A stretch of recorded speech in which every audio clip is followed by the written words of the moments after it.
Hi everyone, the sick Artie Dans here at the Artie Dans and Asian Film Fans YouTube channel, ready for this review of the Herman Yau action film, The Raid on Lethal Zone. So let's check out what it's about.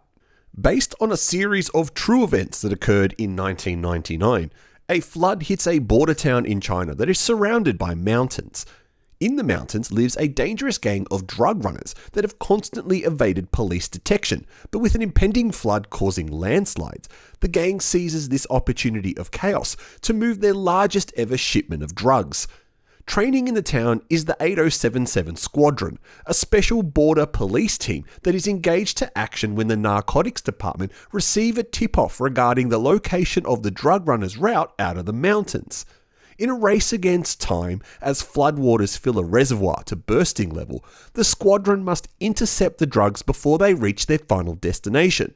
They have shoot-to-kill orders, and arresting the criminals is not high on their list of priorities.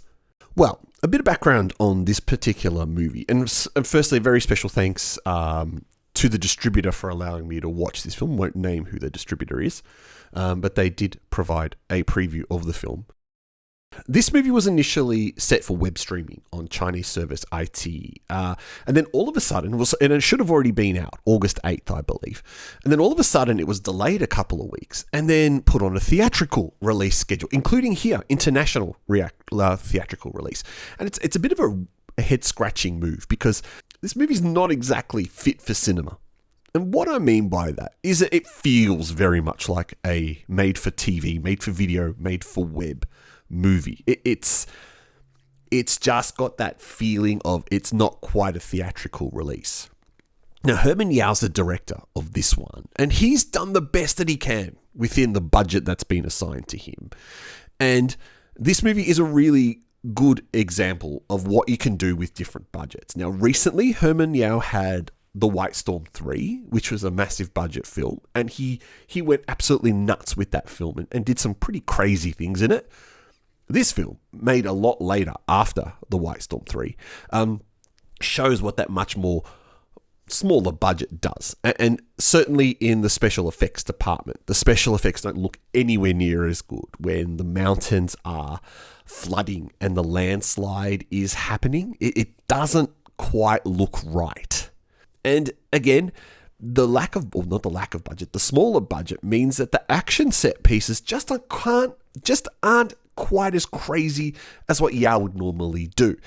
It still has a lot of action, but it doesn't have typical Herman Yau flair when it comes to the action scenes.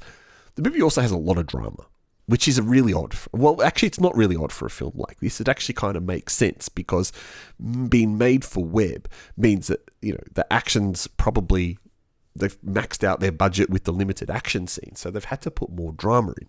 The problem is, there seems to be a lot of drop-in, drop-out characters, and a lot of drop-in, drop-out moments. All of a sudden, you'll be watching the film, and a character will appear that the movie assumes you already know who they are, or a situation occurs that the movie will assume that is referenced previously. That hasn't happened.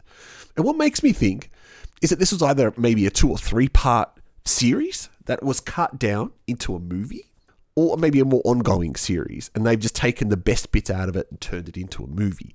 So there is something here that's just not quite right with how a movie should be. But I will give it a positive. It's very authentic looking for its era. Now, set in 1999, they've actually kept the look of what everything would like. So you've got those late 1990s era cars. Now, you might be debatable thinking, well, maybe China didn't have such high level cars back in 1999 that they would have the models from those particular years. But, at least it's authentic to that point. No one uses mobile phones. Well, that's not true, but, mobile phone technology at the time, you got the uniforms that are very plain and boring. The way that the towns look, it's very authentic of that era. Wouldn't have been too hard in China to find something like that, but just rest assured that while he hasn't had the massive crazy budget to do, the kind of things that you would expect Herman Yau to do, the authenticity of the time period is there. And of course, you're probably wondering, is it very patriotic? Yeah, it is. It's got those patriotic moments, but luckily enough, they're kind of easy to ignore, and they don't get in the way of the actual film. Now, this movie was clearly timed to take advantage of Herman Yau's other movies in the cinema. So, White Storm 3 came out about 6 weeks ago.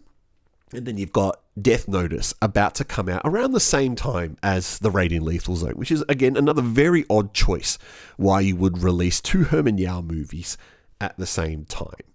This movie definitely should have stuck to web streaming. It doesn't quite feel like a theatrical release. But having said that, if you want to go down and see it in the theatre, definitely give it a shot. Just temper your expectation about what you're going to get. Now, because it's a web movie, and we do cover web movies on this channel, but I'm not actually going to give this a rating. I don't think it's fair to give this a rating based on the type of movie it is. Is this a movie that you want to see? There's been quite a few comments on our channel lately about people who want to see this film. So I'm very curious about if you will see it after this review. And if you have seen it, what you did think of it. That is The Raid on Lethal Zone from Herman Yau. Leave a comment below with your thoughts and opinions. Press like if you enjoyed this review. Otherwise, I'll catch you next time we do another movie review here on Asian Film Fans or the Artie Dan's YouTube channels.